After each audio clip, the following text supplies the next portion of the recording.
If you look at social media and you look at the analytics, um, you'll see something interesting.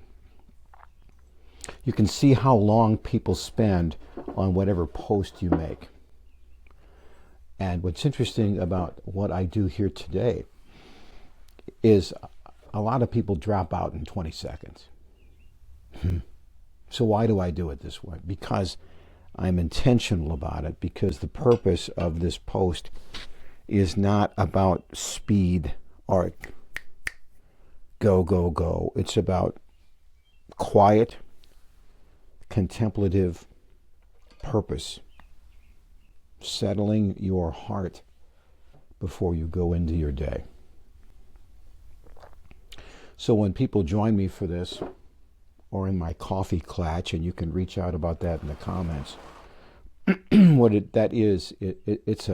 it's a decision that you and I have to go into our day quietly and slowly, looking at the course of our day and making wise decisions in advance about the 5 intentional things we're going to do today that are impactful and wise.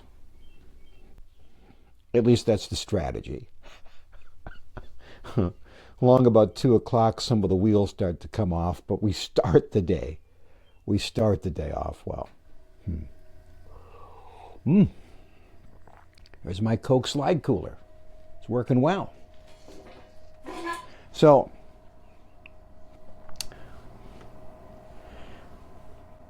yesterday I talked to a man, and his story interconnects with mine in this way. My dad started out in the workforce. He worked for Purina Feeds. My mom was a recipient of the William Danforth Award, and I got the I Dare You Award. This is something that you get in 4-H if you do a lot of good things.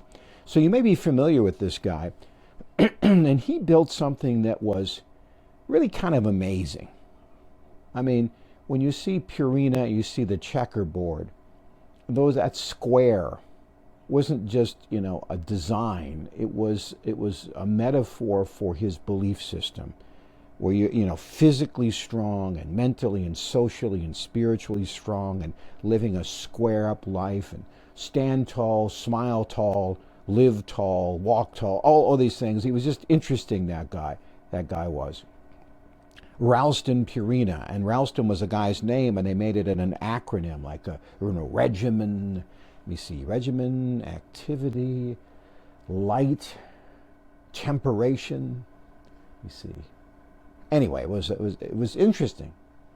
They would stop work all throughout the factory in the middle of the day, and they'd exercise for 10 minutes. And he was sort of like a Harold Hill. Let's go. And people bought into it. And it was really interesting what that culture did. But you've heard me talk about the story arc, right? What comes next? So it struggles, it gains huge momentum. It's a national force. And then somebody said, "Hey, we'll buy it." And enough years had gone by, and it was a lot of money. So they sold out. They sold out to the new company. And the new company didn't have the same heart of the story that the original guy did. And they sold it again. And then the other guy said, "Oh, well, somewhere down the line, somebody sold it for parts," right? You know that new car you get, you love? Somewhere down the line, somebody's going to say, "Well, I can sell it for parts."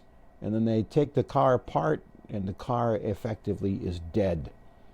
The guy did okay. He made money on it, but the car's dead. How many times do you see that in business? The business starts, it's great, people love working for it, and then somewhere down the road, somebody puts enough money down that the people in charge, the people who are in charge of protecting the heart of that story, say, "But what? Look at the money. And they sell out. People sell out.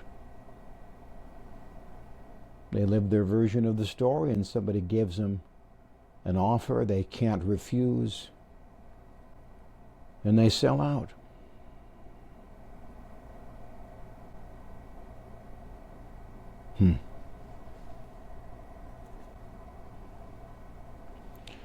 When somebody says you sold out, it's not really a compliment, is it?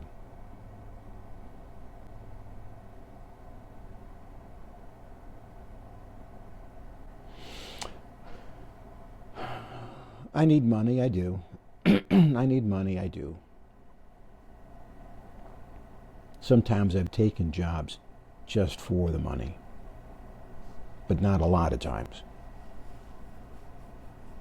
I think this explains why I live in not a palace and why I have not a deluxe shop. I think it also explains why I am so happy.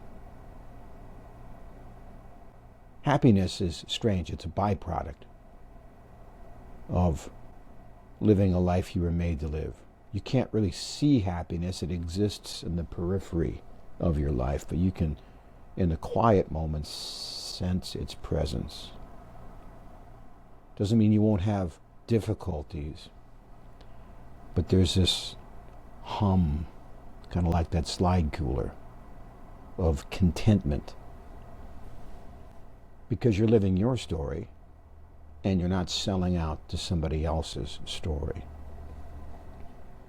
In the quiet of today, spend some time on that thought. Pray, God, what is the story you want me to live? And help me live it. Because I don't want to sell out. And we'll see what he says. Anyway, I post these every day. There's another video right there. If you subscribe on YouTube, have a great day. I'm Jeff Gould. God bless.